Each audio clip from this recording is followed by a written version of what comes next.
ছিল ভক্তিবিলাস তীর্থ গোস্বামী মহারাজের একজন শিষ্য, তারা সব গুরু মহারাজকে শিক্ষাগুরু বলে জানতেন। যারা স্নিগ্ধ শিষ্য ছিলেন গুরু মহারাজকে মা বলতেন, কারণ তীর্থ গোস্বামী মহারাজের সামনে তাদের যাওয়ার ক্ষমতা হতো না, ভয় পেতেন। কিন্তু গুরু মহারাজের কাছে সব কিছু তাঁরা আসতেন। এইরকমই একজন শিষ্য তিনি লিখছেন, পূজ্যপাদ ছিল তীর্থ গোস্বামী মহারাজের কাছ থেকে সর্বপ্রথম সন্ন্যাস গ্রহণ করেন পূজ্যপাদ কৃষ্ণকান্তি ব্রহ্মচারী, এবং তার নাম হয় শ্রী ভক্তিকুসুম সমন গোস্বামী মহারাজ। এখানে এই ভক্তিকুসুম উপাধিটি কিন্তু বহু বছর পূর্বে প্রভুপাদ দিয়েছিলেন, এইটি তার স্বরূপের পরিচয়। অনেকে বলেন প্রভুপাদ স্বরূপের পরিচয় আদি দেননি, তা তিনি তাদের ভজন এবং তাদের স্বরূপ এইসব প্রভুপাদ জানতেন এবং দিয়েছিলেন এই গৌড়া আশীর্বাদ পত্র ইত্যাদির মধ্যে দিয়ে। এই যে শ্রী গৌড়া আশীর্বাদ পত্র আমরা পড়লাম, সেখানে ভক্তি কুসুম ইতি উপাধি বললেন না। তা পরবর্তীকালে সন্ন্যাস হলে শ্রীল তীর্থ গোস্বামী মহারাজ তাকে এই নামই দিয়েছিলেন, ভক্তি কুসুম সমন গোস্বামী মহারাজ। শ্রীল তীর্থ গোস্বামী মহারাজের আনুগত্যে শ্রী চৈতন্য মঠের সকল ভক্তিগ্রন্থ প্রকাশের মূল উদ্যোক্তা তিনি। 1954 সাল থেকে গৌড়ীয়ের সম্পাদনার ভার তাঁর উপর ন্যস্ত হয়।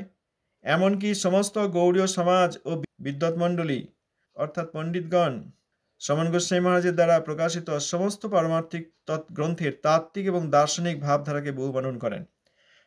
এটাও শোনা যায় শ্রীল তীর্থ গোস্বামী মহারাজ, সেই সময় যারা ভক্তরা ছিলেন বলেছিলেন, শ্রীল তীর্থ গোস্বামী মহারাজ প্রচারাদিতে ব্যস্ত, তাঁর লেখালেখির এত সময় থাকতো না। গুরু মহারাজ প্রবন্ধ লিখতেন, একটি তীর্থ গোস্বামী মহারাজের নামে, একটি নিজের। অনেক গ্রন্থ লিখেছেন, সমগ্র গ্রন্থটি তীর্থ গোস্বামী মহারাজের নামে করেছেন। সমগ্র গ্রন্থটি শ্রীল তীর্থ গোস্বামী মহারাজের নামে প্রকাশ করেছেন। কোথাও জানাননি যে এইটি আমি লিখেছি, এরকমভাবে তিনি আচার্যের সেবা করেছেন। এখানে এই শ্রীল তীর্থ গোস্বামী মহারাজের এই শিষ্য আরও লিখছেন, আমাদের সকল সতীর্থদের সাধন ভজন প্রণালী তিনি শিক্ষা দিতেন। তিনি আমাকে নিজের সন্তানের মতো সকল বিষয়ে শিক্ষা দিতেন ও পালন করিতেন, পোষণ করিতেন। তাঁর শিক্ষায় শিক্ষিত হইয়া শ্রী চৈতন্য মঠের শাখা মঠের পরিচালনার গুরুতর দায়িত্ব গ্রহণ করিলাম। সেবকগণ গুরু মহারাজের কাছে সকল কথা বলিতে সংকোচ করিত, মানে শ্রীল তীর্থ গোস্বামী মহারাজের কাছে সংকোচ করত, ভয় পেত, যেতে পারত না সামনে। কিন্তু সমন গোস্বামী মহারাজের কাছে বলিতে কোনো সংকোচ পেত না, বরং আনন্দ পেত। শ্রীল সমন গোস্বামী মহারাজ সকল সেবকের সুবিধা অসুবিধা গুরু মহারাজকে জানাতেন, মানে তীর্থ গোস্বামী মহারাজকে জানাতেন। রায় রামানন্দ গৌড়ীয় মঠে শ্রীল তীর্থ গোস্বামী মহারাজের শেষ সেবা, মহাপ্রভু রায় রামানন্দের সেবা প্রকাশ, এটি শ্রীল তীর্থ গোস্বামী মহারাজ প্রকাশ করেছিলেন এই কভুরে, রায় রামানন্দ গৌড়ীয় মঠ। রায় রামানন্দের সেবা প্রকাশ তার মূল উদ্যোক্তা সমন গোস্বামী মহারাজ।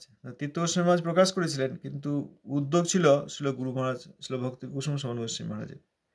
শ্রীল গুরু মহারাজ বারে বারে বলিতেন, শ্রী চৈতন্য মঠের দায়িত্ব শ্রমণ মহারাজের উপর আছে বলে আমি নিশ্চিন্তে আছি।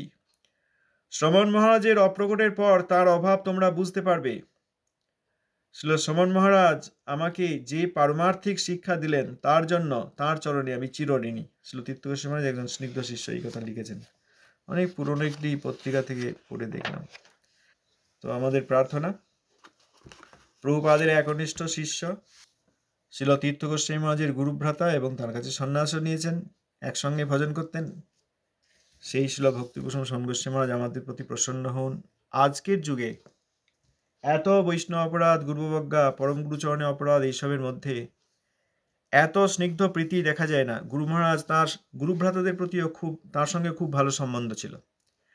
শ্রীল মাধব গোস্বামী মহারাজ যখন তিনি নিজে মঠ করলেন, কারণ শ্রীল তীর্থ গোস্বামী মহারাজ আচার্য হয়েছিলেন, মাধব গোস্বামী মহারাজের সঙ্গে গুরু মহারাজের কিন্তু খুব ভালো সম্পর্ক ছিল। যেমন তীর্থ গোস্বামী মহারাজের প্রিয়, তেমনি মাধব গোস্বামী মহারাজের সঙ্গে সম্পর্ক ছিল। শ্রীল মাধব গোস্বামী মহারাজের একজন শ্রেষ্ঠ শিষ্য শ্রীল ভক্তি বল্লভ তীর্থ গোস্বামী মহারাজ, যিনি পরবর্তীকালে আচার্য হয়েছিলেন, বহু শিষ্য তার, মহাবৈষ্ণব সিদ্ধ মহাত্মা, তিনি কিন্তু এই গুরু মহারাজের সেবক ছিলেন। শ্রীল মাধব গোস্বামী মহারাজের শিষ্য মাধব গোস্বামী মহারাজ দিয়েছিলেন তাকে গুরু মহারাজের সেবা করতে।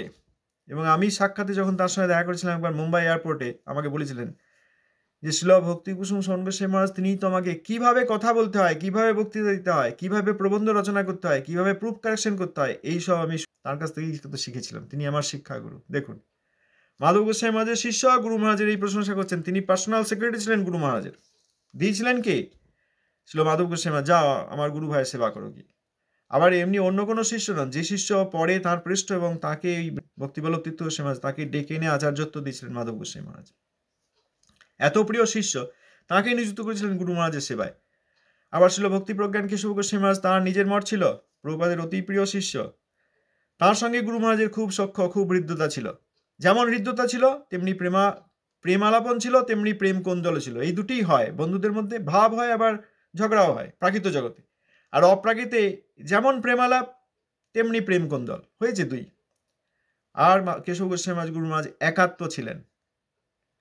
আমরা যখন 1985 সালে ছিল ভক্তি সৌরভ ভক্তি সার গোস্বামী মহারাজের কাছে গিয়ে বললাম, আপনি আমাদের আশ্রয় দিন। বাবা বলেন, আপনি আমাদের আশ্রয় দিন। তিনি নিজে দীক্ষা না দিয়ে পাঠিয়ে দিলেন গুরু মহারাজের কাছে। না, আমার গুরু ভাই আছে, পরম বৈষ্ণব শ্রী চৈতন্য মঠের আচার্য, তিনি আপনাদের গুরুদেব, আপনি আপনারা তাঁর কাছে গিয়ে দীক্ষা নিন। দেখুন, এরকম দেখা যায়। আজকাল তো কোথায় কার শিষ্য নিয়ে নেওয়া যায়। কোনো আচার্য অপ্রকট হয়ে গেলে তাঁর শিষ্যদেরকে বলে, এবার আমাদের গুরুকে আচার্য বলো। আবার একজনের শিষ্যকে আর একজন দীক্ষা দিয়ে দিচ্ছেন আজকাল, এরকমও হয়। আর তখন প্রভুপাদের শিষ্যগণের মধ্যে ছিল ভক্তি সৌরভ ভক্তি সার গোস্বামী মহারাজ গুরু মহারাজের কাছে পাঠিয়ে দিলেন। না হলে আমরা সেইখানেই আশ্রিত হতাম, তাঁর শ্রীচরণে আশ্রিত হতাম, তিনি নিজে পাঠিয়ে দিলেন। আবার কৃষ্ণদাস বাবাজি মহারাজ, যিনি সিদ্ধ মহাত্মা, সকলেই সিদ্ধ মহাত্মা, কৃষ্ণদাস বাবাজি মহারাজের সঙ্গে গুরু মহারাজের একদম সখ্য ছিল খুব। সাক্ষাতে যারা দেখেছেন তাদের কাছ থেকে শুনেছি শ্রী চৈতন্য মঠে যেই প্রভুপাদের মন্দিরে দুইজন বসে আছেন, গুরু মহারাজ হরিনাম করছেন, কৃষ্ণদাস বাবাজি মহারাজ হরিনাম করছেন। কেউ জানে না তখন রাত্রি 1টা, আর এই কৃষ্ণদাস বাবাজি মহারাজ তখন এই 3-4 ফুট 5 ফুট উপরে উঠে যাচ্ছেন গুরু মহারাজের সঙ্গে গল্প করতে করতে। আবার হরিনাম করতে করতে নিচে বসে পড়ছেন, আর দুজনে হরিনাম করছেন। কখনো তাদের মধ্যে খুব প্রেমালাপ, খুব আলিঙ্গন, খুব বন্ধুত্ব। আবার কখনো দেখা যাচ্ছে হঠাৎ কোনো কারণে শাস্ত্রীয় বিষয়ে বিভিন্ন তর্ক বিতর্ক হচ্ছে, মানে যুক্তি আদি হচ্ছে। তাতে দেখে মনে হবে ওনাদের মধ্যে ঝগড়া লেগে গেছে। আবার ঘুরেছে দেখে তাদের মধ্যে খুব প্রেম করলো, খুব হাসাহাসি হচ্ছে। প্রকৃত বৈষ্ণবদের মধ্যে এইরকম প্রেমালাপ এবং প্রেম কলহ দুটিই হয়। যারা অর্বাচীন, যারা দুর্ভাগা, তারা ওই প্রেম কলহটি দেখে মনে করে এদের মধ্যে সমস্যা চলছে, এই ভেবে তারা অপরাধী হন। শ্রী চৈতন্য ভাগবতে শ্রীল বৃন্দাবন দাস ঠাকুর মহাশয় নিষেধ করেছেন যে বৈষ্ণবদের মধ্যে যে প্রেম কোলাহল সেইটি দেখতে যেও না, সেইটি সঠিকভাবে বুঝতে না পারলে বড় অপরাধ হয়ে যাবে। সেই সব আমাদের দেখাশোনার অধিকার নাই, বলতে গেলে অপরাধ হয়ে যাবে। श्री वृंदावन दास ठाकुर महाशय। हाँ जी बोलिए। मैं लेट ज्वाइन किया, मतलब गुरु महाराज जी का क्या है, डिसिप्लिन डे, आज डिसिप्लिन डे है, मकसद एकादशी। श्री वृंदावन दास ठाकुर महाशय বলেছেন, তবে যে দেখো অন্য অন্যে দ্বন্দ্ব বাজে, রঙ্গ করে কৃষ্ণচন্দ্র কেউ নাই বুঝে, ইহাতে যে এক বৈষ্ণবের পক্ষ লয়, অন্য বৈষ্ণবের নিন্দে সেই যায় হয়। এই প্রেমালাপ আর প্রেম কলহ, প্রেমালাপটা তো অনেকে বুঝতে পারেন, দুই গুরু ভাই খুব প্রীতি, কিন্তু প্রেম কলহ বুঝতে পারেন না। হেন প্রেম কলহের মর্ম না বুঝিয়া, একে নিন্দে আরে বন্দে সে মরে পুড়িয়া, বিষ্ণু আর বৈষ্ণব সমান দুই হয়, পাষণ নিন্দক ইহা বুঝে বিপর্যয়। সুলপানি সম যদি বৈষ্ণবের নিন্দে, তথাপিও নাশ পায় কহে শাস্ত্রবিন্দে, সর্বমহাপ্রায়শ্চিত্ত যে কৃষ্ণের নাম, বৈষ্ণব অপরাধী সেহ নামিলয় ত্রাণ। মনে করতে পারেন না যে আমি তো হরিনাম করে নেবো, আমার বৈষ্ণব অপরাধ চলে যাবে। সমস্ত মহাপ্রায়শ্চিত্ত হয় কৃষ্ণের নামে, কিন্তু বৈষ্ণব অপরাধের ক্ষেত্রে কৃষ্ণ নাম কোনো সুরাহা দেন না। ওই বৈষ্ণব অপরাধে তাঁর সর্বনাশ হয়।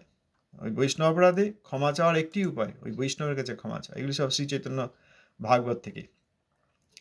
নিত্য শুদ্ধ জ্ঞানবন্ত বৈষ্ণব সকল, তবে যে কলহ দেখো সব কুতূহল, ইহা না বুঝিয়া কোনো বুদ্ধি পাস, একে বন্দে আরে নিন্দি যাইবে নাশ। গুরু মহারাজ আচার্য থাকাকালীন একজন ব্যক্তি ছিল, সে কলির এক রূপ, কলির প্রতিমূর্তি। অনেক গুরু ভাইকে নিয়ে এসে চৈতন্য মঠের আচার্য করতে চেয়েছিলেন, যাতে পরে সমস্ত জিনিসটা মেসআপ করে দেওয়া যায়। কিন্তু কোনো গুরু ভাই চৈতন্য মঠের মতো আকর মঠের আচার্যত্ব এই আমন্ত্রণ পেয়েও তারা বলছেন, না, আমার গুরু ভাই সেখানে আচার্য আছেন, এই সব তোমাদেরকে আমরা দ্বন্দ্ব করতে দেবো না। তাদের মধ্যে ছিলেন ছিল ভক্তিহৃদয় বন গোস্বামী মহারাজ। তিনি গুরু মহারাজ আবার খুব আন্তরিক, খুব অন্তরের বন্ধু ছিলেন। বন গোস্বামী মহারাজ গুরু মহারাজ, ওই কৃষ্ণদাস বাবাজি মহারাজ, কেশব গোস্বামী মহারাজ, মাধব গোস্বামী মহারাজ, বন গোস্বামী মহারাজ আন্তরিক বন্ধু ছিলেন। বন গোস্বামী মহারাজের কাছে একজন গিয়েছিলেন যে আপনি আচার্য হন। সে আবার তার সেই কলির যুক্তি ছিল যে আপনি তো ব্রাহ্মণ, আপনি আচার্য না, আমার গুরু ভাই অতি প্রিয় পরম বৈষ্ণব, খুব সুযোগ্য, তিনি আচার্য আছেন, আমাকে তোমরা নিয়ে গিয়ে ওই দ্বন্দ্ব করতে চাইছো, খবরদার না। শ্রীধর গোস্বামী মহারাজের কাছেও সেই কলির মূর্তি গিয়েছিলেন, মহারাজ আপনি তো ব্রাহ্মণ মহাবৈষ্ণব, আপনি আচার্য হন। শ্রীধর গোস্বামী, না, আমার গুরু ভাই অতি প্রিয়, শ্রী ভক্তিভূষণ সোন গোস্বামী মহারাজ শ্রী চৈতন্য মঠের আচার্য, তিনি আচার্য থাকবেন। এই সব করে যখন কলি তাদের অনুরোধ করলেন, আর তাঁরা এলেন না, তখন তাদের উপর কলি খুব রেগে গেল। এই জন্য কেউ কেউ জিজ্ঞেস করেন, শ্রীধর গোস্বামী মহারাজের কীর্তন জানতে পারলে সেই কীর্তন আর করা হয় না। এরকম জায়গা আছে যে সুজনা আর্বুদ রাধিত এই কীর্তনটি কেন করা হয় না? ওই প্রভুপাদের যে বেদি আছে, এখন যে সিংহাসন রয়েছে না, এই সিংহাসনের জন্য বেদিটা এখন দেখা যায় না। তো সেই বেদিটি দেখা গেলো তখন ওই প্রণমামি সদা প্রভুপাদপদম, ওই বেদিতে একটা সুন্দর পদ্ম ফুল দিয়ে লেখা আঁকা ছিল, আর এই প্রণমামি সদা প্রভুপাদপদম এই কথাটি লেখা ছিল। আর প্রভুপাদের পিছনে যে দেয়াল রয়েছে সমাধি মন্দিরে, সেইখানে লেখেছিল ঝুৎকলে পুরুষোত্তমাৎ, অর্থাৎ উৎকলে উদিত হয়েই বিশ্বে ধর্ম সংস্থাপিত হবে। আর প্রভুপাদ উৎকলে উপস্থিত হয়ে এই বস্তু, উৎকলে আবির্ভূত হয়ে, পুরীধামে আবির্ভূত হয়ে এই গৌর সুন্দরের যে অমল প্রেম, এইটি জগৎকে দান করেছিলেন দৈব বর্ণাশ্রম ধর্মের মাধ্যমে শ্রী চৈতন্য মঠ এবং গৌড়ীয় মঠ প্রকাশ করে। এই জন্য এই শ্রীমদ্ ভাগবতের এই শ্লোকটি ওই দেয়ালে লেখা থাকে। আর এই বেদিতে প্রভুপাদের চরণের নিচে লেখা ছিল প্রণমামি সদা প্রভুপাদপদম। ওইখানে ওই কীর্তন সবসময় হতো, সকলে প্রণাম করতেন প্রণমামি সদা প্রভুপাদপদম বলে। তারপর ধীরে ধীরে দেখা গেল কেউ কেউ করতে গিয়ে ওই বাধা পেলেন। পরবর্তীকালে যখন অন্য অবস্থা, অনেক দিন পর 1990-এর পর ধীরে ধীরে এসব বন্ধ করা হলো। একদিন আমি জিজ্ঞেস করলাম যে আচ্ছা এই কীর্তনটি উনি করতে গেলেন, কেন করা হবে না? একজন বলল না, ওর মধ্যে অনেক সিদ্ধান্তের দোষ আছে। আমি বললাম আমাকে দেখিয়ে দিন, এই যে 11টি স্ট্যাঞ্জা রয়েছে, স্তবক রয়েছে, একটি জায়গায় দেখিয়েছেন সিদ্ধান্তের দোষ রয়েছে? লিখেছেন প্রভুপাদের অতি প্রিয় শিষ্য, সন্ন্যাসী শিষ্যগণের মধ্যে একজন ভক্তিরক্ষক শ্রীধর গোস্বামী মহারাজ, যাঁর সুনাম পৃথিবীব্যাপী। কেউ দেখাতে পারেননি কোনখানে দোষ আছে। কিন্তু আসল কারণটি এই যে কলি গিয়েছিল শ্রীধর গোস্বামী মহারাজের কাছে যে আপনি আচার্য হন, কারণ তিনি একটি ডিস্টারবেন্স তৈরি করার চেষ্টা করেছিলেন সবসময়। শ্রীধর মহারাজ যে এলেন না, ওতে শ্রীধর গোস্বামী মহারাজের উপর রাগ। ওই জন্যে ধীরে ধীরে তাঁর ওই কীর্তন লিখিত সব বন্ধ করে দেওয়া হয়েছে। এমনকি প্রণমামি সদা প্রভুপাদপদম ওইটি বহুদিন ছিল, ওইটি লিখেছিলেন শিল তীর্থ গোস্বামী মহারাজ। প্রভুপাদের সমাধি মন্দির যখন স্থাপন করলেন 1948 সালে শ্রী চৈতন্য মঠে এসে, প্রথমেই উনি একটি কাজ করেছিলেন, ওই সমাধি মন্দির তৈরি করেছিলেন। তার আগে ছিল না। 12 বছর প্রভুপাদের অপ্রকটের পর 12 বছর ওখানে সমাধি মন্দির বিশেষভাবে ছিল না। কিন্তু শিল তীর্থ গোস্বামী মহারাজ শ্রী চৈতন্য মঠের দায়িত্বভার পেয়েই প্রথমেই তিনি যেটি করেন সেটি হচ্ছে আগে প্রভুপাদের সমাধি মন্দির হবে, ওই সুরম্য সমাধি মন্দির, যার গম্বুজটি পুরীধামের মন্দিরকে মনে করিয়ে দেয়। তা সেইখানে ওইটি করার পর শিল তীর্থ গোস্বামী মহারাজ ওইখানে প্রণমামি সদা প্রভুপাদপদম ওই পদ্ম ফুল এঁকে ওই রকম লিখিয়ে দিয়েছিলেন বহুকাল। তাহলে সেই 1948 সাল থেকে ছিল, চলে গেল কখন ওই 90 সালের পরে। গুরু মহারাজ প্রকাশন 1986 সাল, তারপরেই ওই সব ভজনাদি সব অন্তর্হিত হয়ে যায়। তা সেইখানে ওই প্রণমামি সদা প্রভুপাদপদম লেখাটিও উড়িয়ে দেওয়া হলো, আর ওই কীর্তন আর করতে দেওয়া হলো না। আমাদেরই পরিবারের মধ্যে শ্রীমৎ কৃষ্ণানন্দ প্রভু, উনি খুব বড় কীর্তনিয়া ছিলেন। উনি ওই সুজনা আর্বুদ ধরেছিলেন প্রভুপাদের তিথিতে, ওই একটি স্ট্যাঞ্জা করতে করতেই তাকে এসে সব একদম দল বলে সে থামি, না এই কীর্তন এখানে করা হবে না। সে কি, আমি তো দশকের পর দশক এই কীর্তন ছোট থেকে করে আসছি, না আর করা হবে না। তা এই কোনো সিদ্ধান্তের দোষ দেখাতে পারেননি। আসল কারণ কেউ জানেন না, কে প্রমাণ চাইবেন না যে দেখান না কোনখানে কী অসুবিধা, জিজ্ঞেস করবেন আগে যে কেন করা হয় না। প্রভুপাদের স্তবক প্রভুপাদের মন্দিরে কেন করা হবে না, সমগ্র পৃথিবীতে হচ্ছে, কেউ উত্তর দিতে পারবেন না। ওই ধোঁয়া ভাষা একটা উত্তর দেবেন। আসল উত্তরেই ওই 1978, 79 ওই রকম সময়ে বা 1970-এর শেষ দিকে কলির এক মূর্তি শ্রীধর গোস্বামী মহারাজকে অ্যাপ্রোচ করে বলেছিলেন যে আপনি তাহলে এখানে আচার্য হন। ভেবেছিলেন যে চৈতন্য মঠের মতো আচার্য এত বড় লোভ পেলে উনি এসে যাবেন, আরে উনি পরম বৈষ্ণব। না না না, এরকম হয় না। একজন গুরু ভাই আচার্য আছেন, তাকে এরকম আপনি অসুবিধা, বৈষ্ণব অপরাধ করছেন, গুরুবজ্ঞা করছেন, কারণ তিনি আপনার গুরুস্বরূপ, আপনার গুরুদেবের গুরু ভাই তিনি। এই যে বলে দিলেন, সেই 70 দশকের কথা মনে রেখে 90-এর দশকে এসে তাঁর একটি কীর্তন সেটিও করতে দেওয়া হবে না। এমনই কলির প্রভাব। এইভাবে যাই হোক, ছিল ভক্তিকুসুম স্বামী গোস্বামী মহারাজ এইসব কোনো বিষয়ের মধ্যে ছিলেন না। সব কিছুতে তাঁর হাসি আর কৃষ্ণের ইচ্ছা, সব কিছুতে কৃষ্ণের ইচ্ছা, কৃষ্ণের ইচ্ছার জয় ঘোষক। এইটি হচ্ছে বৈষ্ণবের মাহাত্ম্য। কেউ যদি জগতে কোথাও কোনো নিন্দা শুনতে পান, কৃপাপূর্বক আমাকে সে বলবেন। যত কিছু শুনবেন, অপরাধ আদি কিছু শুনবেন, কৃপাপূর্বক সে বলবেন। আমি কিছু শুনতে আগ্রহী নই, কিন্তু বুঝিয়ে দেবো কেন এই নিন্দা নিন্দকরা করছে। কোনো নিন্দা নেই তার, তিনি তো আচার্য, তাঁর হাতে তো সব কিছু, তার আবার নিন্দা কে করবে? পরবর্তীকালে এই সব সম্পত্তি কে পাবে, এই উদ্দেশ্য করে অনেকে অনেক অসুবিধা করেছেন। কিন্তু গুরু মহারাজ কেবল কৃষ্ণের ইচ্ছার উপর বিজয় ঘোষণা করে সেখানে তরুণ ন্যায় সহিষ্ণু হয়ে হরিকীর্তন, প্রভুপাদের সেবা খুব সুন্দর সুচারুরূপে করেছেন। আবার দেখুন, এই বাগবাজার মঠকে তো বাহ্যত বিরোধী শিবির বলা হয়। এসব যারা জানেন তারা জানবেন, যদিও আমি ইতিহাসের মধ্যে যাব না। কেউ কোনো বিরোধী শিবির নয়, ও হয়েছে গুরু ভাইদের মধ্যে। এই যে বলছেন এইসব হয়, কৃষ্ণচন্দ্র এইসব করেন এবং এগুলি কলহ নয়, এগুলি কুতূহল, এইটি যিনি বুঝেন তিনি ভজন করতে পারবেন। বলছেন না, তবে যে দেখো অন্যন্যে দ্বন্দ্ববাজি, রঙ্গ করে কৃষ্ণচন্দ্র কেহ নাই বুঝি। ইহাতে যে এক বৈষ্ণবের পক্ষ লয়, অন্য বৈষ্ণবের নিন্দে সেই যায় ক্ষয়। তা বাগবাজারকে তো অনেকে মনে করেন বিরোধী পক্ষ, অনন্ত বাসুদেব প্রভু ইত্যাদি। কিন্তু এই 2000 সালের দিকে যখন আমি মুম্বাইয়ে গেলাম, গৌড়ীয় মিশন যেটি প্রভুপাদে প্রতিষ্ঠিত কিন্তু পরবর্তীকালে সরে এসছে, ওই গ্র্যান্ড রোড সেখানে ছিল, সেখান থেকে সরিয়ে নিয়ে আসা হচ্ছে বান্দ্রা ইস্ট। তো সেখানে আমি যেতাম, সেখানে একজন সন্ন্যাসী ছিলেন পর্বত মহারাজ, মহাবৈষ্ণব। তা দেখতে গেলে তো আমি তো শ্রী চৈতন্য মঠের শিষ্য, উনি তো জানলেন, তাহলে তো উনিও তো মনে করতে পারেন যে চৈতন্য মঠ আমাদের যারা আছেন তারা আমাদের বিরোধী শিবির। তিনি ভাবেন নাই। তিনি শ্রী তীর্থ গোস্বামী মহারাজের খুব প্রশংসা করে বললেন যে আমি ওনাকে গৃহস্থ অবস্থা দেখেছি, সাদা বস্ত্র। প্রভুপাদের সম্বন্ধে বলতে গিয়ে প্রথমেই 2 চোখে জল, কুঞ্জবিহারী বিদ্যাভূষণ, আর বলতে পারছেন না। তারপর যখন কোনো রকমে বলতে পারছেন কণ্ঠ সামলে নিয়ে, তখন বললেন যে গৌর সুন্দর এই ধরাধামে 2 বার আবির্ভূত হয়েছিলেন। তীর্থ গোস্বামী মহারাজ বলছেন তখন কুঞ্জবিহারী বিদ্যাভূষণ, আর এই পর্বত মহারাজ তিনি সেখানে আছেন, সাক্ষাৎ শুনেছেন, যেটি সেইটি এত বছর পর, 50 বছরের উপর হয়ে গেল, সেই সময় এসে আমাকে বলছেন, না কত 50 বছরই হবে, 52 বছর মতো, এত বছর হয়ে যাওয়ার পর সেই স্মৃতি তার আছে। বলছেন হ্যাঁ, তিনি এরকম বলেছিলেন যে গৌর সুন্দর 2 বার এই ধরাধামে আবির্ভূত হয়েছেন। একবার শ্রীমতী সচিমার পুত্ররূপে, আর একবার ভগবতী মার পুত্ররূপে গৌরবাণী রূপে। এই গৌরবাণী প্রভুপাদ, যেহেতু তিনি গৌরের বাণী, সেহেতু এই গৌর সুন্দরেরই আবির্ভাব, এই কথা ব্যাখ্যা করেছিলেন। তা তিনি এইরকম শ্রদ্ধাশীল ছিলেন। কোনো কোনো বৈষ্ণব তো থাকেন, তাদের মধ্যে এইসব বাহ্যত যে প্রেম কলহ সেগুলি প্রভাব ফেলতে পারে না। তা তখন ওই পর্বত মহারাজ আমাকে জিজ্ঞেস করেন তোমার গুরুদেবের নাম কি? যখন আমি বললাম শ্রীল ভক্তি কুসুম সঙ্গ গোস্বামী মহারাজ বললেন বলিহারি গুরু পেয়েছো বাবা, বলিহারি গুরু পেয়েছো বাবা, পরম বৈষ্ণব। তাহলে বিরোধী শিবির বলে যারা মনে করেন, তাদের মধ্যেও যারা শুদ্ধ ভক্ত, দেখুন কিভাবে গুরু মহারাজের প্রশংসা করলেন। তারপর খুবই ভালোবাসতেন, স্নেহ করতেন। সেখানে গৌড়ীয় মিশনে আমি প্রায়ই যেতাম, অনেক সেখানকার অনেক ঘটনা রয়েছে। যাই হোক, গুরু ভ্রাতাদের মধ্যে এইগুলি প্রেমালাপ এবং প্রেম কলহ।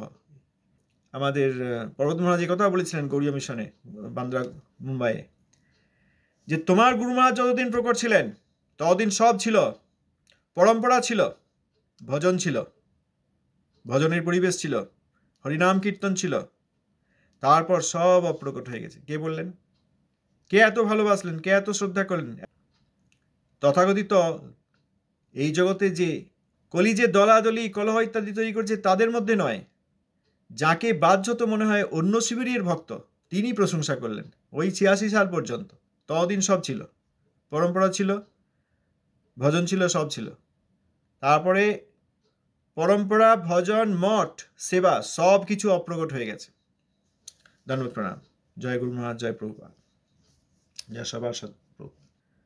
কারোর কিছু বলার আছে, প্রশ্ন আছে, বিস্তার করার আছে, বিরোধ করার আছে, যা কিছু আছে বলতে পারেন, বলুন। হ্যাঁ প্রভু। হ্যাঁ দিদি বলুন। আমি বলছি যে 1 বছর ওই আমরা ওনার ইয়েতে তিরুভক্তিতে যাওয়ার সৌভাগ্য হয়েছিল। বলেছিলেন যে উনি ডাক্তারবাবু ছিলেন, পরীক্ষা দিয়ে চলে গিয়েছিলেন। এবারে প্রভুপাদের একটুখানি কথা শুনেই উনি মানে এমনই হয়ে গেলেন, আর পরীক্ষা দিয়েছেন সে রেজাল্ট জানার আর কোনো ডাক্তারি পরীক্ষা। অনেকেই তো জানেন না যে তিনি কি ডাক্তার ছিলেন, অনেকেই জানেন। হ্যাঁ, তা সেইটা আমার সৌভাগ্য হয়েছিল। 1 বছর ওনার দিয়ে এই মানে গুরু ভক্তর সঙ্গে গিয়েছিলাম, তখন শুনেছিলাম যে উনি এমনি মানে বাহ্য যে একটা শারীরিক যে রোগও সারাবেন, আবার কে বলেছিলেন একজন, আবার যে আমাদের যে কত কি অপরাধ আছে, কত রোগ আছে, সেগুলো উনি ছাড়াবেন এবং সারিয়েছেন। তাই বলছি 1 বছর শোনার সৌভাগ্য হয়েছিল। হ্যাঁ, এইটা দেবকীনন্দন প্রভু বলতেন। তাঁর একটি বৈভবমালা বলে গ্রন্থ আছে, শ্রী বৈভবমালা। সেইখানে 17 নম্বরে এই কথাটি আছে, আপনি যেটি বললেন, যুগপৎ দেহরোগ ও ভবরোগ বৈদ্যরাজ। হ্যাঁ, হ্যাঁ, তিনি ঢাকা ভবরোগ? বিশ্ববিদ্যালয়, হ্যাঁ ভবরোগ, ভবরোগ সারাবেন? হ্যাঁ, হ্যাঁ। তা প্রভুপাদ তো, ঢাকা বিশ্ববিদ্যালয়। হ্যাঁ তাই তো হলো, ঢাকা বিশ্ববিদ্যালয়ে ডাক্তারি পরীক্ষায় কৃতিত্বের সঙ্গে পাস করেছেন, কিন্তু ওই পাসের রেজাল্টের আগে তিনি প্রভুপাদের কাছে আশ্রয় নিয়ে ওই মঠবাসী হয়েছিলেন। তা তাকে প্রভুপাদ প্রথমে মন্ত্র দীক্ষা, তারপরে হরিনাম দিয়েছিলেন। আর সব ক্ষেত্রে প্রথমে হরিনাম দীক্ষা, তারপর মন্ত্র দীক্ষা দেন। এনাকে প্রথমেই এক সিটিংয়ে, একই সঙ্গে। উনি যখন এলেন চৈতন্য মঠে, আমি প্রভুপাদের দর্শন পাবো চাই, তখন প্রভুপাদের চারিদিকে যেসব সেক্রেটারি শিষ্য তারা থাকতেন, তারা প্রথমে বললেন, না এখন এরকম দীক্ষা তো পাওয়া যাবে না, পেলে বড়জোর হরিনাম পেতে পারেন। প্রভুপাদ ওই উপর ছাদ থেকে দেখে বলেছিলেন যে ওনাকে এখানে আসতে দাও। তখন গুরুমা জেলে বলেছেন, আপনার দীক্ষা হবে, এবং প্রথমেই মন্ত্র দীক্ষা হবে, তারপর হরিনাম। ওই যে শিষ্যরা বলছিলেন যে এখন অন্য কিছু হবে না, প্রথমে শুধু হরিনাম হবে, পরে দীক্ষা পাবেন, যেটি হয় সাধারণত। না, আপনার প্রথমে মন্ত্র দীক্ষা হবে, তারপর হরিনাম দীক্ষা হবে, এবং একই সঙ্গে হবে।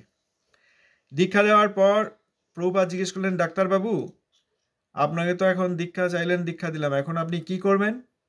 তখন গুরু মহারাজ বলেছিলেন, প্রভুপাদ আপনি যা আদেশ করবেন তাই করব।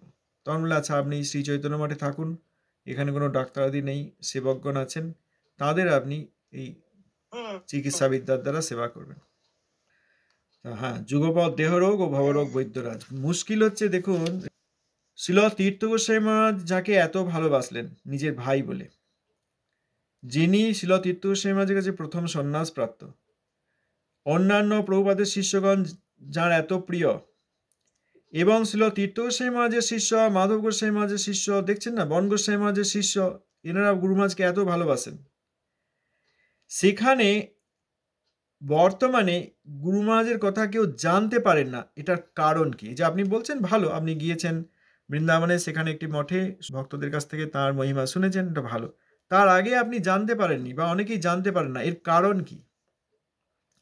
বৈষ্ণবের মহিমা জানতে পারা যাচ্ছে না, আবরণ করে দেওয়া হচ্ছে, এটার মানে কি?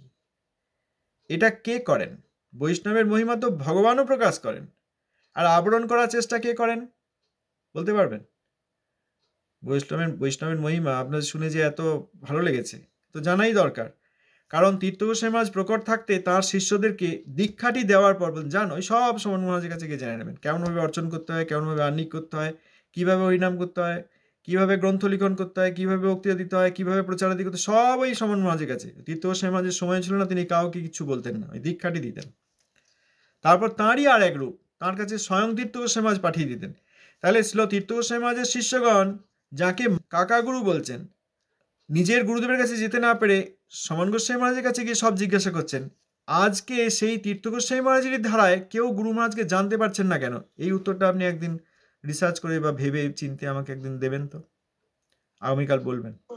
1976 সালে শ্রীল তীর্থ গোস্বামী মহারাজ যখন অপ্রকট হলেন, তখন কে আচার্য হবেন এই বিষয়ে তীর্থ গোস্বামী মহারাজের যিনি প্রথম শিষ্য, তিনি এই ঘটনা বলেছিলেন, এমনি অন্য কেউ বলেনি। শ্রীল তীর্থ গোস্বামী মহারাজের প্রথম শিষ্য, এবং যিনি কুঞ্জবিহারী বিদ্যাভূষণ থাকাকালীন দীক্ষা পেয়েছিলেন। হ্যাঁ, তীর্থ গোস্বামী মহারাজের সন্ন্যাসের আগে দীক্ষা পেয়েছিলেন। পুরী মহারাজ বলে একজন ছিলেন, খুব আমাদের সঙ্গে হৃদ্যতা ছিল, খুব ভালোবাসতেন। তিনি বলেছিলেন যে তীর্থ গোস্বামী মহারাজের অপরের পর সেখানে 3 জন মহাবৈষ্ণবের নাম ছিল যে কে আচার্য হবেন। তাঁরা এমনই মহাবৈষ্ণব এবং প্রভুপাদের শিষ্য, তার ভেদ বিচার করা যায় না, একে করবে না, একে করবে না, হয় না। একটি সভায় যখন হরিকথা হবে, তার আগে 3টি আসন দিয়েছিলেন, যে আসনে 3 জন প্রভুপাদের শিষ্য এসে বসবেন, এখানে আজ হরিকথা হবে, উৎসব আছে ইত্যাদি। তা সেই আসনের নিচে তাঁরা নিজেরা একটা গ্রুপ ঠিক করে নিয়েছিলেন, যাদের মধ্যে এরকম ভজনাদি ছিল, ভক্ত ছিলেন। তাঁরা ওই একটি আসনের নিচে একটি পুষ্প রেখেছিলেন, দিয়ে বলেছেন প্রভুপাদের শিষ্যগণ এসে যে শিষ্য এই পুষ্প দেওয়া আসনটিতে বসবেন, জানবো প্রভুপাদের ইচ্ছায় তিনি আচার্য হবেন। তখন ওই গুরু মহারাজ আর তাঁর দুই গুরু ভাই যখন আসলেন সবাই হরিকথা হবে, তখন ওই গুরু মহারাজ ওই পুষ্প দেওয়া আসনটিতে বসেছিলেন। জানে না তো, পুষ্প তো আসনের নিচে, ছোট্ট একটি পুষ্প আসনের নিচে আছে, কে কি জানবেন? ওইটা চিহ্ন যে প্রভুপাদ, আমরা প্রভুপাদের এই ইচ্ছাই মেনে নেবো যে যিনি এই আসনে বসবেন তিনি আচার্য। এইভাবে গুরু মহারাজ আচার্য হয়েছেন 1976 সালে, এবং 86 সাল পর্যন্ত আচার্য ছিলেন। এবং সেই আচার্যত্বের কখনো হানি হয়নি। তার গুরু ভাইদের অনেককে কেউ এরকম ডিস্টারবেন্স করার জন্য ছিল তীর্থ গোস্বামী মহারাজের কোনো শিষ্যের মধ্যে একটা দলাদলি ভাব ছিল। তারা অন্যান্য গুরু ভাইদেরকে ডাকলে, ওই যে বললাম বন গোস্বামী মহারাজ, শ্রীধর গোস্বামী মহারাজ, এই ধরে যারা বিশেষ করে ব্রাহ্মণ, মানে তাদের এই ব্রাহ্মণ অব্রাহ্মণ এইসব ধারণা ছিল, যারা এইসব করেছিলেন, তারা এই দেখে যারা ব্রাহ্মণ তাদেরকে বলছে আপনি ব্রাহ্মণ, আপনি এসে আচার্য না, আপনাকে আমরা আচার্য করবো। কিন্তু কোনো গুরু ভাই আসেননি, না এসব কি করছেন আপনি, খবরদার এসব করবেন না আমাদের গুরু ভাইদের মধ্যে, কিছু নেই। হ্যাঁ, কিছু নেই। না, ভক্তিনাথ ঠাকুর মহাশয় বলেছেন যে বর্ণ এবং আশ্রম শরীর রেখে যাঁর হৃদয়ে যেরকম ভক্তির তারতম্য, তার সেরকম বৈষ্ণবতা। এখানে এই বর্ণ বা আশ্রমের কোনো গুরুত্ব নেই। তা যাই হোক, তাদেরকে নিয়ে আসার চেষ্টা করেছিলেন, তারা কেউ আসেননি, কেউ আর আচার্য হননি। গুরু মহারাজ অপ্রকট হয়েছিলেন 86 সালে। আমি সেদিন গেছিলাম সৌভাগ্যবশত। আমি যে খবরগুলো পেয়েছি, আমি আমাদের বড় বড় সব গুরু ভাইরা ছিলেন, তারপর তীর্থ গোস্বামী মহারাজের শিষ্যগণ ছিলেন, ছোট ছিলাম, হ্যাঁ, ওই সবার মধ্যে বসে থাকতাম, দাঁড়িয়ে থাকতাম, তারা ওই চৈতন্য মঠের বিভিন্ন স্থানে বসে করে গল্প করতেন, কথা বলতেন, সব জায়গায় কোনো কারণে আমি ওইসব ছিলাম। এবং এই পুরী মহারাজ যার কথা বললাম, ইনি তো দেখুন তাহলে 1947-এর আগে তার দীক্ষা, কেন তখন কুঞ্জবিহারী বিদ্যাভূষণ ছিলেন, তখন সন্ন্যাস হয়নি। তিনি বলতেন আমার গুরুদেব কুঞ্জবিহারী বিদ্যাভূষণ, হ্যাঁ, তারপরে তিনি তীর্থ গোস্বামী মহারাজ হয়েছেন, এসব বলতেন। তিনি এই ঘটনা বলেছিলেন, তো তার থেকে কে বেশি জানবে বলুন। আমি যে খবরগুলো দিলাম এগুলো অনেক পুরনো খবর এবং অনেক পুরনো ব্যক্তিদের কাছ থেকে শোনা। ভাগবত গোস্বামী মহারাজ, তারপর আমাদের পুরী গোস্বামী মহারাজ, হ্যাঁ, তারপর প্রভুপাদের শিষ্যগণ ছিলেন, অবধূত গোস্বামী মহারাজ। আমি তো গুরু মহারাজ যেদিন অপ্রকট হলেন, আমার মা সকালবেলায় জল আনতে গিয়েছিলেন, আমাদের ছোট্ট বাড়ি ছিল, এখান থেকে দূরে কলে গিয়ে জল আনতে হতো, হয়তো না বাড়িতে কল ছিল না সবসময়, পরে কল হয়েছিল। তো এই জল আনতে গিয়ে রেডিওয়ে শুনেছিলেন যে শ্রী চৈতন্য মঠের আচার্য শ্রীল ভক্তি কুসুম শরণ গোস্বামী মহারাজ আজ অপ্রকট হয়েছেন। এই খবরটা মা শুনে এসে বাড়িতে এসে বললো এইরকম শুনলাম, আমি কি ঠিক শুনলাম? তখন সেদিন একাদশী, এই মোক্ষদা একাদশী, আমরা তারপরে ট্রেনে করে এলাম, অনেক দেরি হলো, তখন ট্রেন বাস করে দেরি হয়ে আসতে, এসে বিকালবেলায় গুরু মহারাজকে শায়িত অবস্থায় দেখেছিলাম, একদম যেন ঘুমাচ্ছেন। তারপরে হ্যাঁ, তা ওই আমাদের তমাল বৃক্ষের নিচে শ্রীমৎ পরমানন্দ বিদ্যারত্ন প্রভুর সমাধি মন্দির, ওই ভজন কুটিরের সামনে, তো সেইখানে ওই তখন শায়িত আছেন। তারপর ভোরবেলায় অপ্রকট হয়েছেন, একদম ভোরে ব্রাহ্ম মুহূর্তে, আর তখন সন্ধ্যাবেলা হয়ে আসছে, মানে সূর্য আছে এই সময় পৌঁছেছিলাম। সন্ধ্যাবেলা যখন হয়ে এলো তখন গুরু মহারাজকে শিষ্যগণ উঠালেন, উনি এসে বসলেন, হ্যাঁ, গুরু মহারাজ বসলেন, মানে প্রাকৃত মৃতদেহ নয়, অপ্রাকৃত বৈষ্ণব দেহ। অতক্ষণ পর বসলেন, উনি বসালেন, উনি বসলেন, একটা কাপড় চারিদিকে ধরে সেখানে ভোগ হলো, তারপর আরতি হলো, বসেছিলেন, হ্যাঁ। আর ওইখানে একজন ব্রহ্মচারী ছিলেন, এখন আর প্রকট নেই, অচ্যুতানন্দ প্রভু, উনি বলেছিলেন যে গুরু মহারাজের গা কিন্তু গরম ছিল, ওই ঠান্ডা হয়ে যায় মৃতদেহ, সেরকম নয়। এইগুলো বলে ভজন সমাধি। এই ভজন করতে করতে, হ্যাঁ, ভজন করতে করতে প্রাপণ দশায় যখন সমাধি হয়ে যায়, তখন আত্মা ওই এই দেহেও থাকেন, ভজন দেহে থাকেন, আবার নিত্য দেহেও থাকেন, দুই, এটাও তার নিত্য দেহ, অপ্রাকৃত দেহ। হ্যাঁ, না শীতল হন না, আর এই মৃতদেহ দেবেন কয়েক ঘন্টা থেকে গেলে না, আর আঙুলটা বেঁকে থাকলে সোজা করা যাবে না, শরীরের কথা বাদ দিন। গুরু মহারাজ যখন বসলেন তখন বসলেন একদম, হ্যাঁ। তারপরে ওই ভোগাদি হলো, তারপরে এই সমাধি হলো, ওই সব খুব সমাধি হয়ে যখন আর দেখা যাচ্ছে না, তখন সব শিষ্যরা একদম ভেঙে পড়লেন, অচেতন হয়ে পড়লেন। এমন 4 জন শিষ্য ছিলেন ওই ভজন কুটির একটি ঘরে, 4 দিন শুয়েছিলেন। তারপর ও খায় নেই, ওঠে নেই, স্নান করে নেই, কিছু নেই, 4 দিন ওইখানে পড়ে আছে, ব্যাস, দিন রাত, এত বিরহ। যাই হোক, এইরকম সব হলো। তারপর তো আরও সব এসব অনেক ঘটনা রয়েছে। না, গুরু মহারাজ 10 বছর আচার্য ছিলেন, অনেকে অনেক ডিস্টার্ব করার চেষ্টা করেছে, কত অপরাধ করার চেষ্টা, গুরু মহারাজ তাদেরকেও কিছুই বলেননি। তারপর গুরু মহারাজের অপরাধের পর একজন ওই ছিলেন, তিনি বললেন আপনাদের কাছে আমি একটা অপরাধ ক্ষমা চাইতে চাই, ক্ষমা প্রার্থনা করি। তার নাম ছিল শ্যামল প্রভু, তিনি তীর্থ গোস্বামী মহারাজের শিষ্য, পরে বাবাজি হয়েছিলেন। যাই হোক, আমার সঙ্গে এমনি খুব হৃদ্যতা ছিল, গাছে জল দিতাম, তিনি আমাদের ভালোবাসতেন। আমি ছোট তো হয়নি, অনেক বড়।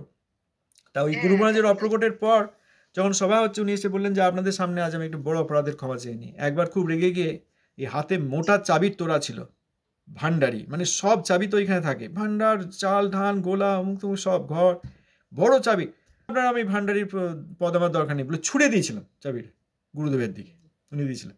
আর ওই কোনোই লেগেছে, এত বড় একটা ভারী তোড়া, এত দূর থেকে জোরে ছুঁড়েছে, একদম গিয়ে হাতের কোনোই লেগেছে। গুরু মহারাজ কিন্তু হাসছেন, কিচ্ছু বলেননি তাই। পরে আবার তিনি এসে ক্ষমা চেয়ে আবার কিছুক্ষণ পরে এসে ক্ষমা চেয়ে আবার তার ওইটা খুব কষ্ট যে আমি ছুড়ে দিলাম, উনি কিছুই বললেন না। এত বড় অপরাধ করলাম প্রভুপাদের শিষ্যের চরণে, যাকে তীর্থ গোস্বামী মহারাজ গুরু বলে আমাদেরকে দেখিয়ে দিয়েছিলেন। আমি দীক্ষা দিলেও সমন গোস্বামী মহারাজ তোমাদের গুরু, হ্যাঁ, তা সব এনার কাছ থেকে শিখবে। তা এত বড় ওই কার্যক্ষেত্রে এরকম করে ফেলেছি, ক্ষমা করবেন।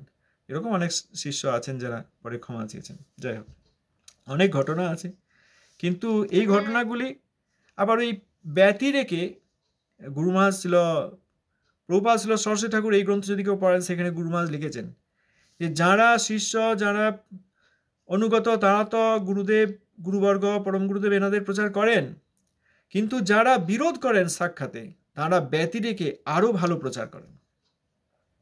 এইসব ঘটনাগুলি তাঁর তৃণাদপি সুনিচতা এবং তররূপী সহিষ্ণুতার উদাহরণ।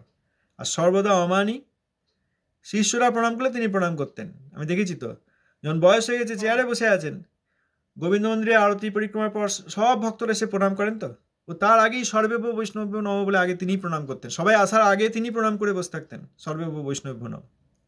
What is Gaudiya Math doing বলে একটি গ্রন্থ আছে, 1930 সালের প্রভুপাদের সময় প্রকাশিত হয়েছিল। সেখানে ওই গ্রন্থে লেখা আছে যে কৃষ্ণের প্রচারক কারা। কৃষ্ণের প্রচারক এই অক্রূর মহারাজ আদি যারা, অর্জুন, যুধিষ্ঠির, এনারা তো ভক্ত। এনাদের চেয়ে অধিক প্রচারক হচ্ছে কংস, শিশুপাল, দন্তভক্ত, এনারা। হ্যাঁ, ব্যতিরেকে প্রচার আরো বেশি তাড়াতাড়ি হওয়া যায়। আবার মহাপ্রভুর শ্রেষ্ঠ প্রচারক কারা? হ্যাঁ, রূপ গোস্বামীপাদ, সনাতন গোস্বামীপাদ আদি সকলে তো আছেন, তারা তো প্রকৃত প্রেমের প্রচার করেছেনই, কিন্তু বাহ্য জগতে প্রচারে সহায়ক হচ্ছেন এই জগাই মাধাই, চাপাল গোপাল। হ্যাঁ, হ্যাঁ, তাহলে গুরু মহারাজের এইগুলি আমাদের দুঃখ অবশ্যই হয় যে এত বড় পরম বৈষ্ণব, যার কাছ থেকে কৃপা পেলে সকলে মঙ্গল লাভ করতে পারতেন, সেখানে বিরোধ করেছেন। কিন্তু ব্যতিরেকভাবে তাঁরা গুরু মহারাজের তৃণাদপি সুনিচতা, এটা দেখব কি করে, এই করে তাঁরা এটা করেছেন। যদিও আমরা খুবই দুঃখিত তাঁর ভজনে বা সেবায় অসুবিধা করার চেষ্টার জন্য, যদিও তাঁর অসুবিধা হয়নি। একটা সময় ছিল 3.5 দিন কিচ্ছু না খেয়ে দিয়েছিলেন ঘরের মধ্যে। হ্যাঁ, ঘরের মধ্যে 3.5 দিন কিচ্ছু না খেয়ে দিয়ে আছেন, কিন্তু সেখানেও তিনি ওই ভজন করে যাচ্ছেন। 3.5 দিন জল পান পর্যন্ত করেননি। তা একজন সেবক সেইখানে এসে এই বৈরাগ্য বিদ্যা, নিজভক্তি যোগ, শিক্ষার্থমেক পুরুষ পুরাণ, এইটি বলার পর আর তিনি সেই শ্লোক বলতে পারছেন না, ভুলে গেছেন। এই শ্লোকটা আবার পূর্ণ করে দিলেন গুরু মহারাজ। 3.5 দিন খাওয়া নেই, দাওয়া নেই, জল পান পর্যন্ত করা নেই। জল পর্যন্ত পাননি যিনি ভজনে নিবিষ্ট আছেন, তিনি বলে দিলেন এই শ্লোকের বাকি অংশটি। বৈষ্ণবের বাহ্য অবস্থা দেখে কেউ বুঝতে পারেন না। প্রভুপাদের শিষ্য তো গুরু মহারাজের এই সব মহিমা অনেক। আবার এই যারা ইস্কনের, তাদের জন্য একটা কথা বলি, তার সঙ্গে সমস্ত গুরু ভাইদের সদ্ভাব ছিল ভক্তিবেদান্ত স্বামী মহারাজেরও। গুরু মহারাজ নিজে বলেছেন, স্বামী মহারাজ অতি দিনহীন ব্যক্তি ছিলেন। তিনি যখন শ্রী চৈতন্য মঠে এসেছিলেন, তখন ওই মঠে তো এত ঘর আদি ইত্যাদি হয়নি, ওই খড়ের আঁটি হয় না, খড়ের আঁটি, যেগুলি ওই ঝাড়াই করার পর ধান নিয়ে যাওয়ার পর যে আঁটিগুলো থেকে, সেই কয়েকটি আঁটি পেরে তখন তারপর ওই বস্তা দিয়ে শোয়া হতো, শীতকালেও ঠান্ডার সময় ছিল। স্বামীপাদও ওই খড়ের আঁটি কতগুলি নিয়ে ওইগুলি বিছিয়ে সব গুরু ভাইদের সঙ্গে শয়ন করতেন। পরবর্তীকালে যখন এই প্রভুপাদ নাম নিয়ে হলো, তখন গুরু মহারাজ কিন্তু তাঁরই গুরু ভাই ছিল স্বামীপাদকে পত্র লিখেছিলেন যে আপনি আপনার এই প্রভুপাদ নাম উইথড্র করে নিন, এইটি অসুবিধা হবে পরবর্তীকালে। প্রভুপাদ বলতে কি জগতের লোকের চিনতে অসুবিধা হবে, আপনি কেন গুরুদেবের নাম এইভাবে নিচ্ছেন, আর কোনো গুরু ভাই নিলেন না, আপনি কেন নিচ্ছেন? এতে প্রভুপাদের যে ব্যক্তিত্ব, যে বিশেষত্ব এবং যে নাম, যে পরিচয়, সেইটি পরে অসুবিধা হয়ে যাবে, এই একটা পত্র লিখেছিলেন। তবে ওইটি তো হয়েছিল স্বামীপাদের অপ্রকটের দিকে, তাই পত্র লেখার পর পত্র উত্তর দেওয়ার আগেই স্বামীপাদ অপ্রকট হয়ে গিয়েছিলেন। যাই হোক, এসব আছে গুরু ভাইদের মধ্যে। প্রীতি এবং প্রেমালাপ এবং প্রেম কলহ দুটোই প্রেম যুক্ত, এই আমরা সাধারণ জগতের লোক বুঝতে পারবো না। তীর্থ গোস্বামী মহারাজ একজনকে তাড়িয়ে দিয়েছিলেন, তার ভজন হবে না এই বলে তীর্থ গোস্বামী মহারাজের কথা বলে তাকে আবার গুরু মহারাজ তার গৃহ থেকে ফিরিয়ে এনেছিলেন। ভজন করবেন এই আশা করে ফিরিয়ে এনেছিলেন। এখন তিনি ভজন না করে ভজনটাই যে একদম অপ্রকট ঘটিয়ে দেবেন, সেটা আর কী করে করা যাবে? সকলের মঙ্গল হোক। আচার্যপাদ কর্তৃক বিতাড়িত মঠবাসীদের পুনরায় মঠে প্রত্যাবর্তন করাইতে সকাতর প্রার্থনায় আচার্যদেবের হৃদয়ের কঠোরতার পাশাপাশি কোমলতার আবিষ্কারক। আবার এই গোবর্ধন তিনি প্রতিষ্ঠা করেছিলেন। রাধাকুণ্ড শ্যামকুণ্ড যে পরিক্রমা হয়, রাধাকুণ্ড শ্যামকুণ্ড পরিক্রমার রাস্তাতে গুরু মহারাজ করেছিলেন। এই গুরু মহারাজের সময় থেকে ওই রাধাকুণ্ড শ্যামকুণ্ড পরিক্রমা হয়। এখন যে আমরা পরিক্রমা করি, এই গুরু মহারাজের দান। একবার গোবর্ধন পরিক্রমা করলে 7 বার রাধাকুণ্ড শ্যামকুণ্ড পরিক্রমার ফল পাওয়া যায়। 21 কিলোমিটার দৈর্ঘ্য। সেই গোবর্ধনকে রাধাকুণ্ড শ্যামকুণ্ডের সঙ্গে রেখে একসঙ্গে গোবর্ধন এবং রাধাকুণ্ড শ্যামকুণ্ড পরিক্রমার জন্য একবার পরিক্রমায় ভক্তগণ 8 বার ফল পান। কেন? না, মাঝে যে গোবর্ধন রয়েছে। রাধাকুণ্ড শ্যামকুণ্ড একবার পরিক্রমা হলো, তাহলে একবারের ফল পাওয়া যাচ্ছে। আর যেহেতু তার সঙ্গে গোবর্ধনেরও পরিক্রমা হয়ে গেল, ওই জন্য 7 বার ফল আরও যোগ হয়ে যাচ্ছে। তো একবার রাধাকুণ্ড শ্যামকুণ্ড গোবর্ধন পরিক্রমা করে রাধাকুণ্ড শ্যামকুণ্ড 8 বার পরিক্রমার ফল পাওয়া যায়। এইসব বিশ্লেষণ করেছেন দেবকীনন্দন প্রভু। আচ্ছা, ধন্যবাদ, প্রণাম। আশা রাখি আবার আগামীকাল দেখা হবে। জয় প্রভুপাদ, জয় গুরু মহারাজ। গুরু মহারাজের কত মহিমা বেশ ভালো করে, বেশ স্পষ্ট করে বলতে পারলাম না।